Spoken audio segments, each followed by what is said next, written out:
Are you looking for an athletic scholarship? You're in the right place. This is the Recruit Me Athletic Scholarship Podcast, the longest-running podcast on recruiting and athletic scholarships. We're here to help your family navigate the recruiting road all the way to an athletic scholarship. He's a recruiting expert and a dad of a D1 athlete and a newly committed high school athlete that just received an athletic scholarship. He's got a wealth of experience to share. Here's Recruit Me CEO, Brent Hanks.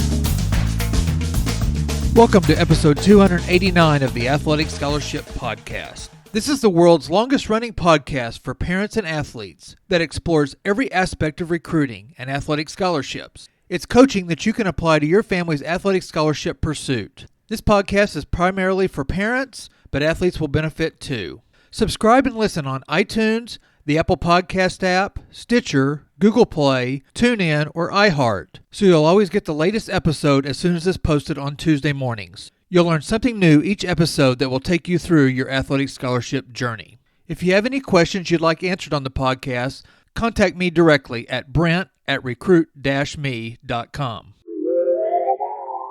In last week's episode, we took a break from the series from the myths about athletic scholarships. I invite you to go back to last week's episode 288, to hear an interview with Jake Hedrick, a former junior college, Division II, and Division I men's basketball coach. And now he's an athletic event director and coordinator. We talk about college recruiting and postgraduate schools and academies. Listen on recruit-me.com or on your favorite podcast app. Episodes 279 through 287 are myths 1 through 8 about athletic scholarships. These are taken from the Recruit Me 3.0 Athletic Scholarship System. The Recruit Me 3.0 Athletic Scholarship System is a DIY, step-by-step system that walks you through your student-athletes and your family's recruiting path. Go to recruit-me.com and click on the Recruit Me 3.0 tab to get more information. And at the end of this episode, you'll hear about a new special when you purchase the Recruit Me 3.0 Athletic Scholarship System. Myth number 9 out of the 10 myths is: coaches resent being contacted by prospective athletes. The truth that comes out of the Recruit Me 3.0 system is, on the contrary, coaches hope to hear from good athletes who are interested in their program. Coaches have to consistently refill their rosters with new athletes because every year their seniors graduate. They keep busy coaching and rarely have time or budget to discover every promising athlete on their own. Some blue-chip athletes come to a coach's attention through scouting services or media exposure, but there aren't enough of them to fill a roster. Plus, there's a lot of competition to recruit them, so coaches want to hear from good prospects. When you contact them, you are making their job easier. As we have ventured through the first 8 myths about athletic scholarships, we are getting interconnected on some of the myths' truths. Myth number 1, if my child is good enough, the college coaches will find him or her. The truth states that most schools' recruiting budgets are limited, and coaches rely on you to contact them first. They don't have the time or the budget to travel around the country to see your student-athlete compete. The truth from Myth 1 on episode 279 continues with: parents, you might think it's too self-promoting to make the initial contact with the coach or to market your child. However, this is the norm, not by the parents, by the student-athlete. If you don't do it, other student-athletes will get the scholarship because they and their parents will have made the effort and received the attention. Coaches these days expect you to do this. It is an accepted practice. In episode 279, I cover some of the key points that relate to both myth number 1 and myth number 9. Like, a small percentage of high school student-athletes play college sports. How contacting colleges is important. How college coaches have low budgets and low amounts of time to recruit. The tools you need to contact college coaches, and why marketing the student-athlete is important.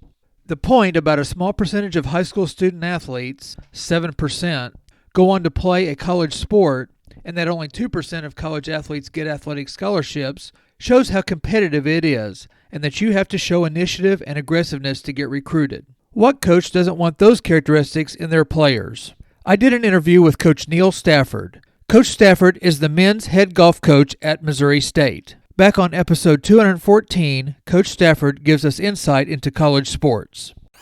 At our level, very, very competitive, and at every level for that matter. But, Division I level is the top of the top, and just a ton of great players out there that we're competing against. In another clip from that episode, Coach Stafford talks about getting on a coach's radar. golfers contacting coaches early, how many emails he gets, how playing competitively is important, and how the recruiting calendar can be important. When does a high school golfer get on your radar? Well, kind of going back to what I said earlier, there's just a whole host of ways over the years that's happened for us. That's going to happen, as far as contacting coaches, my advice would be to, high school young men and women to, just get your information out there as early as possible, pretty early once that high school freshman year rolls around. And, it never hurts to get your name and information out in front of a coach. But, we're out recruiting during, mostly during the summer months, but also fielding hundreds of emails.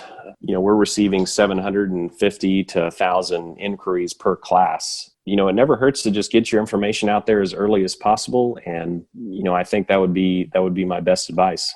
And we talk a lot on the Recruit Me about when to start contacting coaches. And I know physically a lot of times in basketball, football, baseball, those sports, being 5'10" and weighing 120 pounds as a freshman isn't probably very impressive for a coach. So we kind of suggest waiting until you kind of mature a little bit, especially on the men's side. But golf could be a little bit different that way. Well, yeah, we're not exactly a position sport.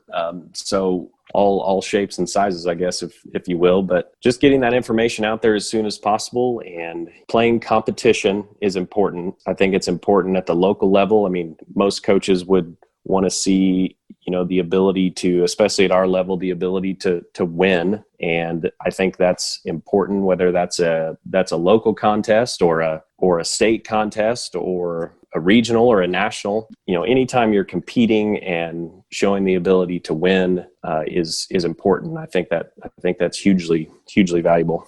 You mentioned email, so email is probably one of the best ways to get a hold of you, it sounds like. Emails, phone calls, text.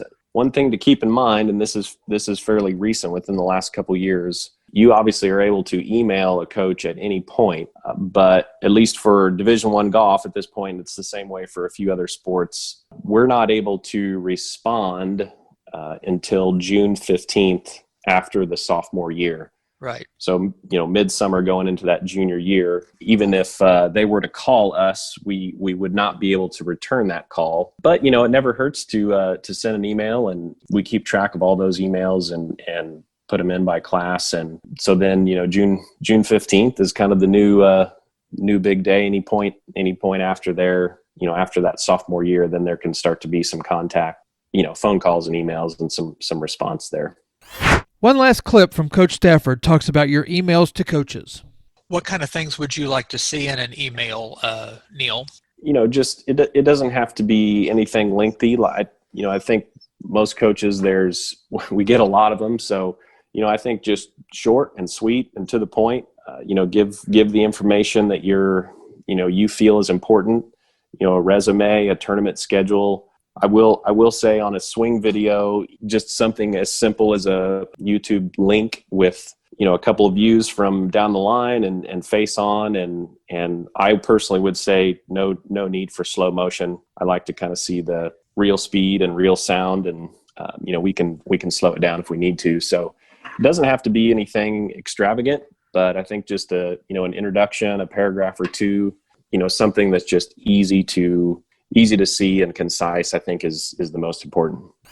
These clips give great advice from a coach's perspective for not only golf, but for all other sports.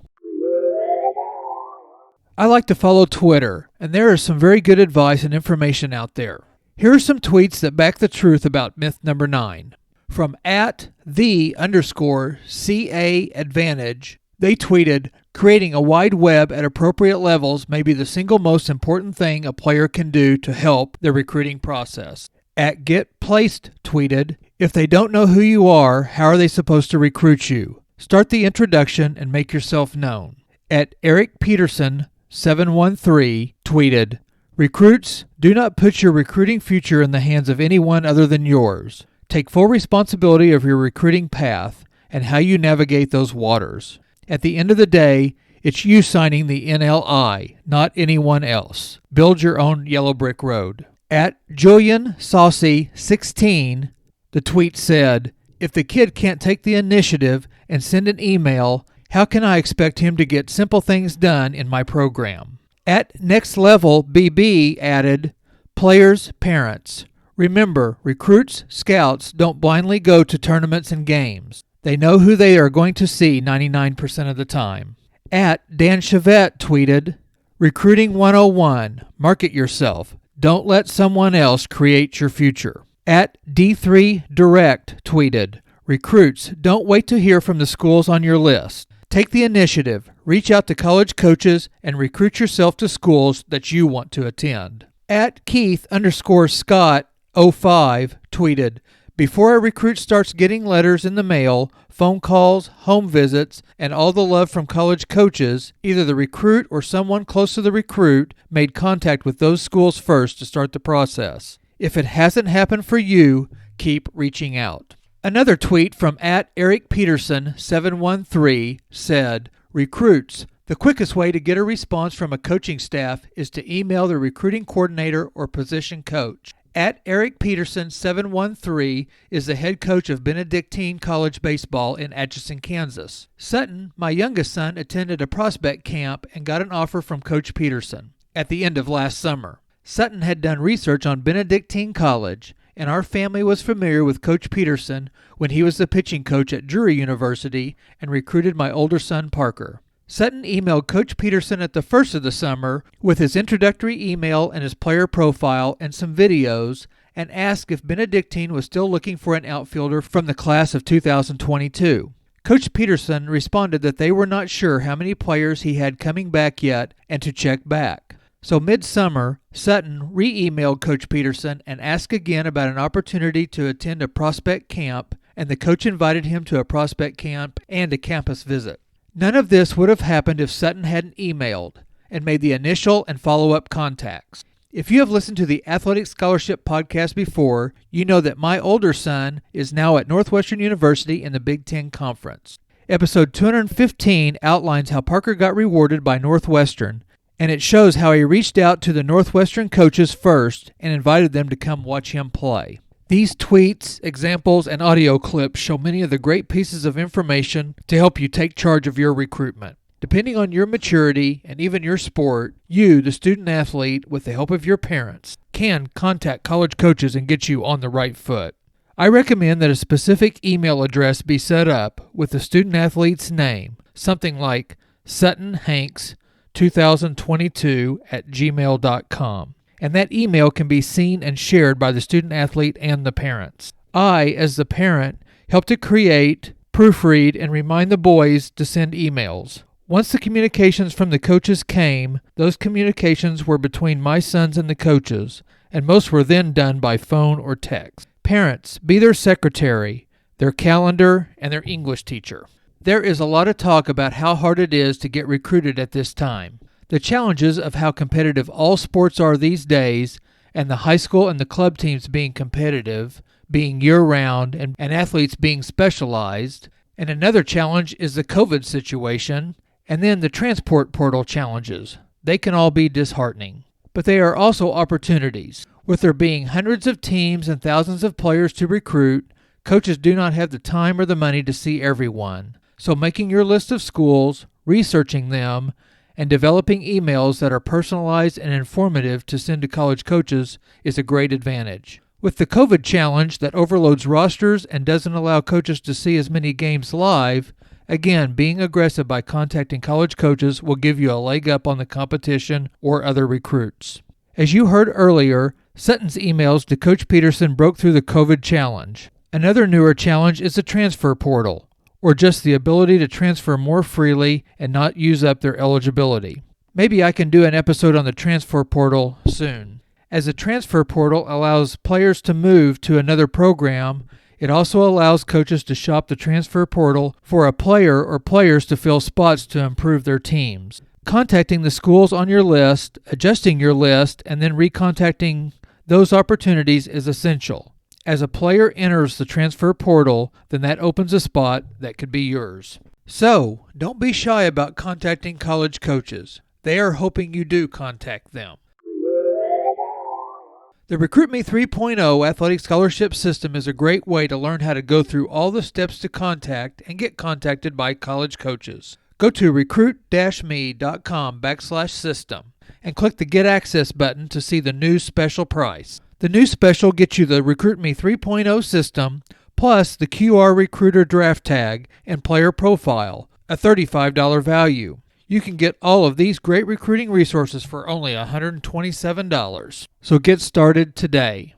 Listen next week for the final myth. Myth number 10 about athletic scholarships. Myth number 10 is, I already received a letter from a coach, so I'm being recruited. Join me next Tuesday to see what that letter or email means.